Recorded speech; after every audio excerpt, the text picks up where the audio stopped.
Second time being named to the U.S. men's national team. Was the second call as good as the first?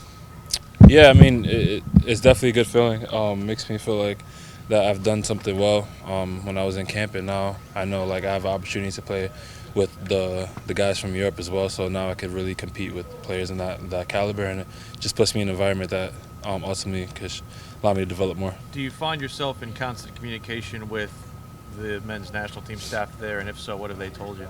Yeah, I mean, they just always check up on me just to see how I'm doing and ask me questions in terms of how I feel and all these things. And it's just a good feeling because you know that they're always watching. How do you feel your start to the season has gone?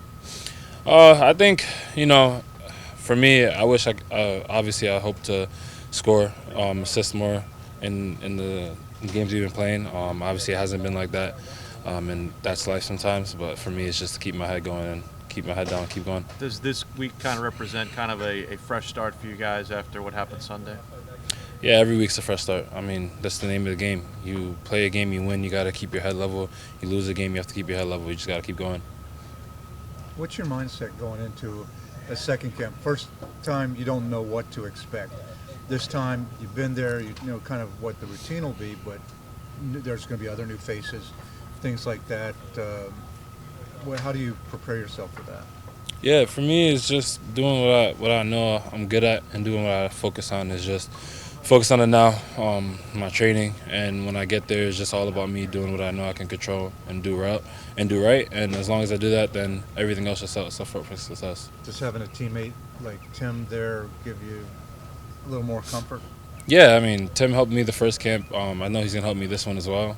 He's always there. He allows me to ask as many questions as I can, and for me, that's very important because I like to ask questions and know what I'm getting into. So he definitely helps me out. So, have you talked to Dean at all about Josh Sargent, since he seems to be your number one competition for the role of striker at the U.S. men's national team? No, no, I don't really like talk too much in that regards about like who I'm competing against. Obviously, when I'm there, it's gonna be what I have to do and what I have to deal with, and that's to just fight for my spot in that team to get minutes. So I don't really try to worry too much about now because right now I got to focus on what I'm doing here with the team and focus on Saturday for the win. And then